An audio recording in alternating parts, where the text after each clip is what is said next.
मैं हूँ सिया और आप मेरे साथ सुन रहे हैं बानी और आहान की कहानी। रिया रोने लगी जब उसने दोनों को आते हुए देखा। फिर उसने कहा, प्लीज़ बानी को दोष मत दीजिए। She is in bad mood. It's okay dad, please talk to her. वो घर नहीं आना चाहती क्योंकि उसे लगता है कि हम दोनों बेशर्म हैं। रिया बहुत चालाक थी। उसने बानी को फिर से अपनी मासूमियत से फंसा दिया था। जैसे ही उसने सोचा था, माधव जोर से गुस्से में बोला, बानी, मैंने नहीं सोचा था कि तुम्हारी सोच इतनी घटिया होगी। ठीक है, अगर तुम मेरे घर पे नहीं आना चाहती तो ज़िंदगी भर मेरे घर पर मत आना और अपने पैर वहाँ पे मत रखना। हर्ष भी बहुत गुस्से में हुआ जब उसने रिया के चेहरे पर निशान देखे। उसने बानी से कहा, कितनी बार मुझे तुम्हें बताना पड़ेगा बानी कि पहले मुझे रिया से प्यार हुआ। उस बेचारी की ने तो कुछ भी गलत नहीं किया था। अब तुम कुछ नहीं कर सकती। रिया और हर्ष के बारे में पता लगने के बाद आज बानी पहली बार हर्ष से मिल रही थी। बानी को बहुत दुख और गुस्सा भी आ रहा था जब हर्ष रिया की ओर से बोल रहा था। आफ्टर ऑल वो 4 साल से रिलेशनशिप में थे और 4 साल काफ़ी लंबा समय होता है। जब हर्ष का एक्सीडेंट हो गया था, सभी लोगों ने कह दिया था कि वो अपाहिज हो जाएगा क्योंकि उसके पैरों पर चोट लगी थी।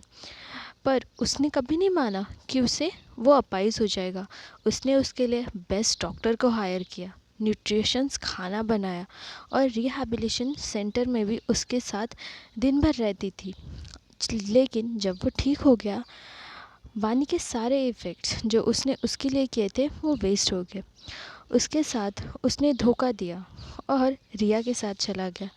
वो एक नंबर का कमीना इंसान था। उसका 4 साल का रिश्ता पानी में बह गया। उसे खुद पर बहुत ज़्यादा तरस आ रहा था। जो जवाब देना चाहती थी कि उसे कुछ फ़र्क नहीं पड़ता, पर फिर भी उसे इतना गुस्सा आ रहा था कि वो कुछ नहीं कह पाई, सिर्फ काँपने लगी। ये सब आहान ने लॉबी से देख लिया था जब वो आ रहा था। बानी का मुरझाया हुआ चेहरा देखकर उसे उस पर दया आ रही थी। उसने पीछे के बॉडीगार्ड को एक्सप्रेशनलेसली देखा और कहा, मुझे ऐसे लोगों को दोबारा यहाँ नहीं देखना है।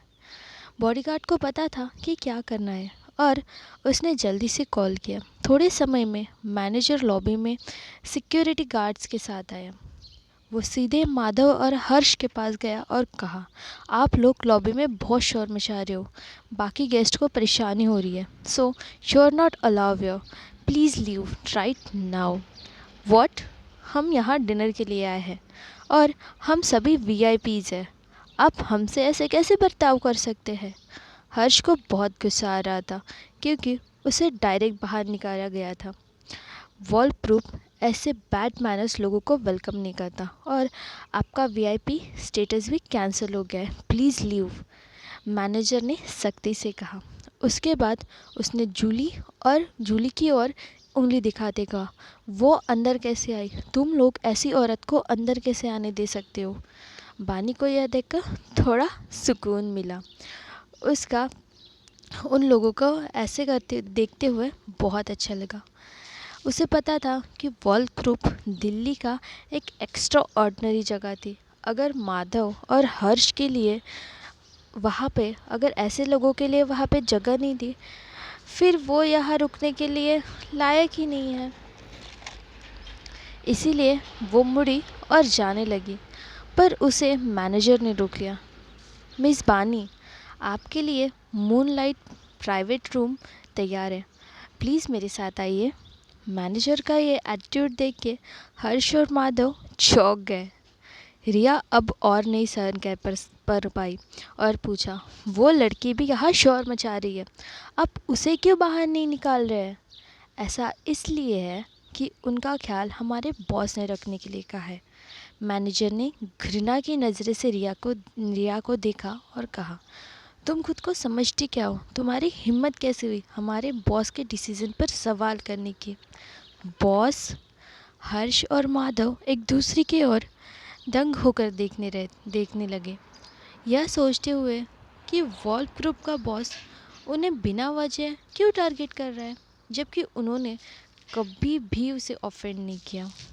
बहुत लंबे समय से उन लोगों ने उनके बारे में सुना है लेकिन कभी देखा नहीं, तो बानी उसे कैसे जानती है?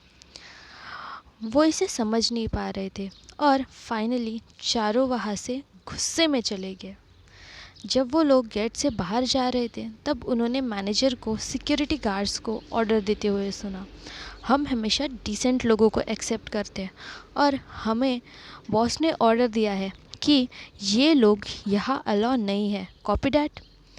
हर्ष को बहुत शर्म आ रही थी जब उसने ये सुना, फिर भी वो कुछ नहीं कर सकता था क्योंकि वॉल्फ ग्रुप का बॉस वो इंसान था जिसे वो कभी ओपन नहीं कर सकता था। रिया ने कभी नहीं सोचा था कि ऐसा होगा। सच अ बिग शॉट ने बानी की हेल्प की। मैनेजर ने कहा था कि उन्होंने मूनलाइट प्राइवेट रूम में डिनर प्रिपेयर किया है। वैसे तो वो यहाँ कभी नहीं आई थी, पर उसे पता था कि वॉल्फ ग्रुप का ये सबसे महंगा रूम है। बानी वो चुड़ैल इतनी लकी क्यों है? रिया ने सोचा।